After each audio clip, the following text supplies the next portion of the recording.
You know, that feeling, like you're just sort of coasting, Hmm. going through the motions, checking things off, but maybe not really feeling present or truly connected. Yeah, that autopilot mode. It's a very real experience for a lot of people. That feeling of being carried along instead of actively, steering.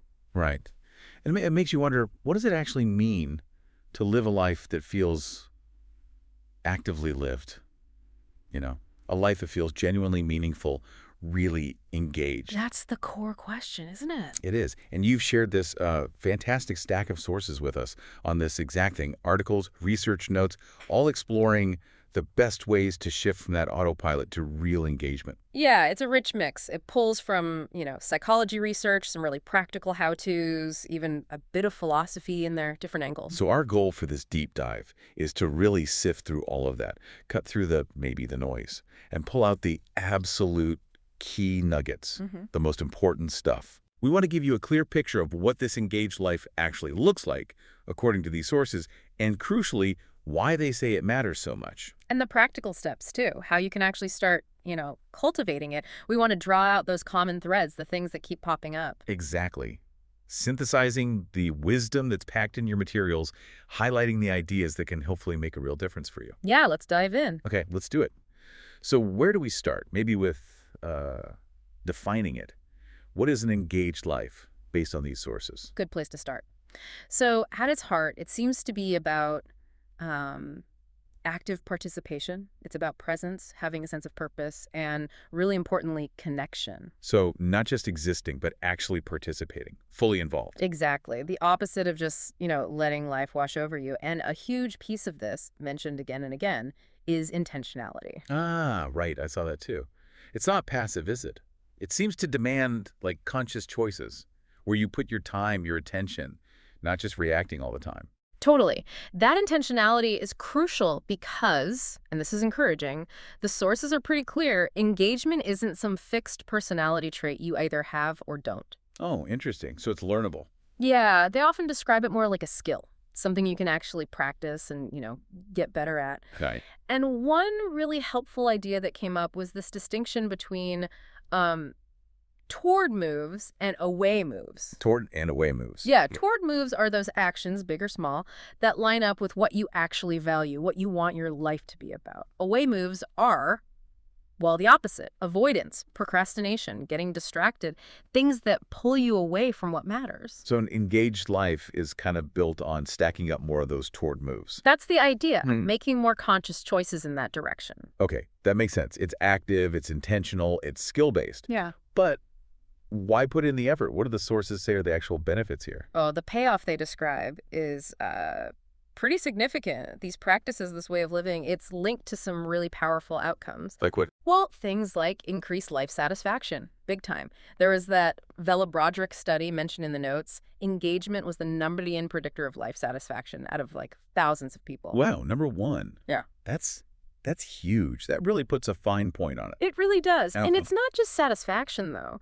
The sources connect being engaged to less stress, more feelings of gratitude, hope, better self-esteem, just general happiness, and feeling more vital, alive. Vitality. Yeah. It's framed as a way to break out of negative cycles, Yeah. and consciously move towards becoming, as some put it, your best self. So it's deeper than just being busy or productive. It's about feeling fully well, mentally, emotionally. Precisely. Okay, that's compelling. So let's get practical. Where do you start? What are the foundational practices that kept coming up across all these different sources? It felt like understanding yourself was step one. Exactly. And the absolute most consistent starting point, the foundation highlighted everywhere, was clarifying and then actively living your values.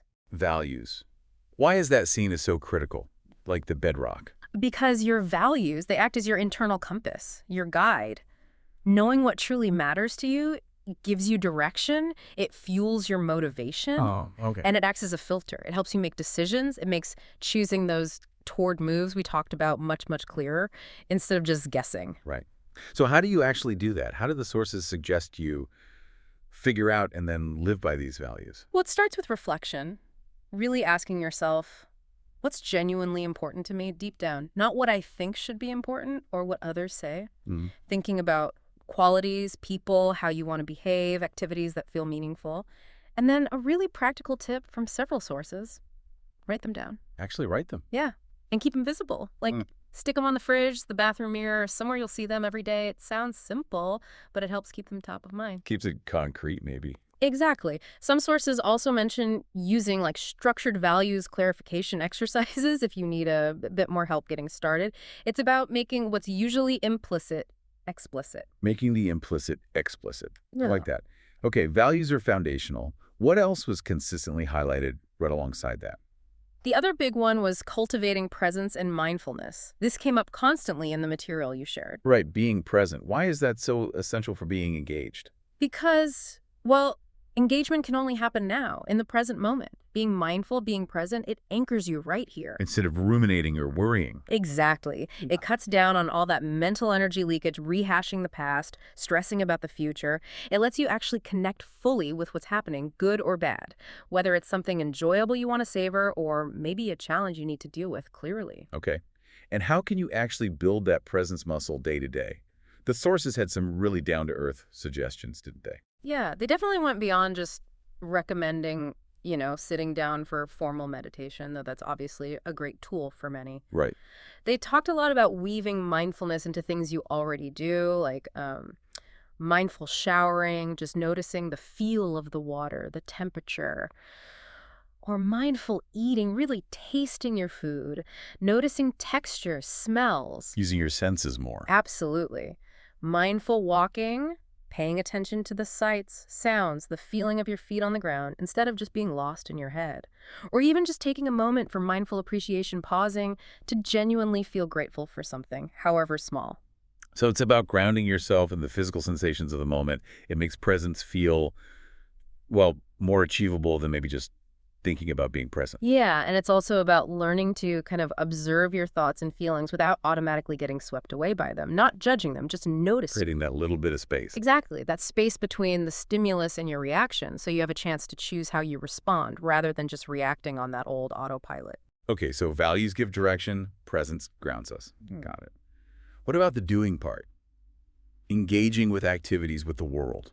A really key area here is seeking out activities that get you into a state of flow. Ah, flow. That feeling of being completely absorbed, right? Exactly. Where the challenge of what you're doing sort of perfectly meets your skill level. The sources describe it as being so engrossed that you lose track of time. Yeah. It's often demanding, requires your full attention, but it leads to this deep sense of satisfaction and, well, engagement. What kind of things typically trigger flow? Did they give examples? It varies hugely from person to person, of course, but common examples were things like creative work, playing sports, really diving deep into learning a new skill, maybe complex problem solving, anything that really captures your focus and stretches you a bit. So it's tied into pursuing passions and interests, things that naturally absorb you. Very much so. But engagement isn't only about finding those peak flow moments, is it? The sources also stress taking action even when it's difficult. Right, that committed action piece. It's not just about knowing your values or being present. You actually have to do things. Precisely. It's the crucial step of acting in line with your values, even when it brings up discomfort or fear, or maybe just boredom. That sounds hard. Yeah. How do they suggest building that muscle for acting despite discomfort? A big theme was starting small. Really small sometimes. Like the idea that even committing just 5 minutes or maybe 20 minutes to face something you've been avoiding, that can start building momentum. Little steps. Yeah, little toward moves. It builds resilience and self-efficacy, that belief that you can actually do things. It's not about being fearless. It's about acting with the fear or discomfort. Okay, starting small makes it feel less daunting. I also saw something interesting about finding joy even in mundane tasks. Yeah, that was a neat angle in one source. Finding ways to inject a bit of engagement into stuff you have to do anyway, like setting little mini goals for yourself within the task, or even using your imagination, like fantasizing about the positive outcome or feeling of accomplishment afterwards. Finding the game in it, almost. Yep. Okay, what about keeping your mind engaged generally, not just in specific tasks? That ties directly into embracing curiosity and having a growth mindset. The sources really emphasize this. Staying curious keeps your mind flexible. It stops you getting stuck in ruts. Prevent stagnation? Exactly. And it opens you up to unexpected discoveries and insights. So how do you actively cultivate that? Just decide to be curious. It's more about cultivating openness. Being willing to explore new things, new ideas, different perspectives, maybe reading widely, asking more questions instead of just accepting things. Trying out new hobbies or skills, even if you're not sure you'll be good at them. Stepping outside the comfort zone a bit. Yeah, definitely. And engaging with viewpoints that might be different from your own. A big part of it, too, is reframing challenges. Instead of seeing them just as roadblocks, trying to view them as opportunities to learn something new, to grow. That growth mindset piece again. Seeing challenges as learning opportunities. That connects back nicely to building the resilience needed for that committed action stuff. It all weaves together, doesn't it? It really does. And speaking of keeping things fresh, spontaneity came up too, right? Breaking routines. Yes, absolutely. Injecting a bit of spontaneity and variety, it can really shake things up and boost energy. Simple things like trying a new food, listening to completely different music, taking another route home from work. I remember seeing some really fun, almost quirky suggestions for sparking this in the everyday. Yeah, there are some great ones like pretending your life is a murder mystery just to encourage yourself to notice more details around you. Huh, okay. Or taking a minute to plan a fantasy vacation in your head. Or even just changing the lyrics to some annoying earworm song stuck in your head to make it funny instead of irritating. Playful ways to jolt yourself into noticing things differently, pretending life's a mystery. That's definitely a memorable way to practice presence. It certainly is. Did the sources talk about balancing that spontaneity with, the need for some structure? They did touch on that nuance. It's not about throwing all routine out the window and living in chaos. It's more about intentionally breaking out of unthinking habits now and then, injecting novelty where you can, while still having the stability you need, finding that right balance for you. Makes sense. Okay, so we've covered engaging with yourself, values, presence, and engaging with activities. And the world flow, action, curiosity, spontaneity. What about the social side? Engaging with other people. Oh, absolute fundamental. Building and nurturing strong, authentic connections. This was a huge theme across pretty much everything. Humans are social creatures, fundamentally. Right. Our relationships are just core to our well-being, our sense of engagement, and they're a vital source of support. So how do you make those connections more engaged, more meaningful, according to the sources? A lot of it comes down to prioritizing quality time. And when you are with people, being fully present, that means, putting the phone away, resisting distractions. Being present again. Yes. And practicing active listening, really trying to hear and understand the other person, not just waiting for your turn to talk or formulating your response while they're still speaking.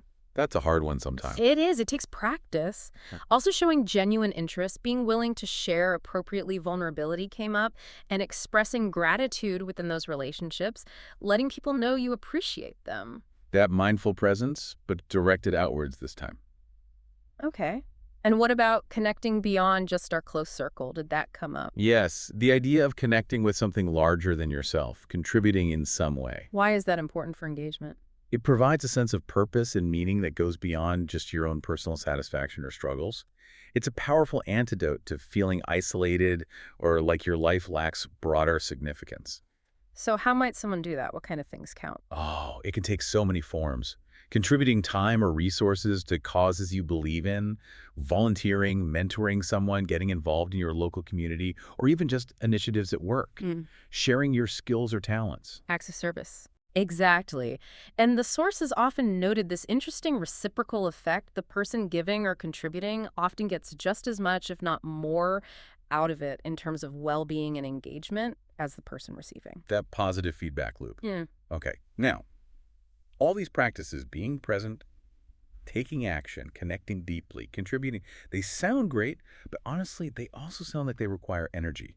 Mental energy, physical energy. They absolutely do. And that's why the sources heavily emphasize the need to support your engagement. It's not just about the doing, it's about having the foundation to be able to do it. Right. So what supports are crucial. The biggest one is prioritizing self-care and overall well-being, both physical and mental. This isn't framed as like an optional luxury. It's presented as non-negotiable, foundational. Because it's hard to be engaged if you're exhausted or unwell. Exactly. You simply can't pour from an empty cup. So self-care isn't selfish in this context. It's what enables everything else. What does that look like practically? Things like ensuring you get regular physical activity and, importantly, activity you actually enjoy. Doesn't have to be hardcore exercise. Gardening, dancing, walking all count. Getting enough sleep, that's huge. Basic good nutrition. The fundamentals. Yeah. And also proactively managing stress, knowing when to seek professional help if you need it, and learning to set boundaries to protect your time and energy. Saying no sometimes. Boundaries. Right. That's a big one for energy. Okay, what else supports our ability to stay engaged? Another powerful support practice mentioned is consciously cultivating gratitude and savoring positive experiences. Gratitude. Okay. How does that help engagement specifically? It actively shifts your focus. Mm-hmm. Our brains often have this negativity bias, right? Focusing on what's wrong or missing. Gratitude deliberately directs your attention to what's good, what you do have, what's working. It enhances appreciation for the present moment. And amplifies joy. Definitely. And savoring is closely related, but slightly different. It's about consciously pausing to really absorb a positive experience when it happens. So not just noticing something good, but really soaking it in. Yeah. Like deliberately paying attention to the warmth of the sun on your skin for a few extra seconds, or really focusing on the flavors in a delicious meal, or holding on to the feeling of connection after a good chat with a friend. Instead of just rushing on to the next thing. Exactly. Stops those good moments from just whizzing by unnoticed. It makes them count more. That feels like a really powerful, simple practice.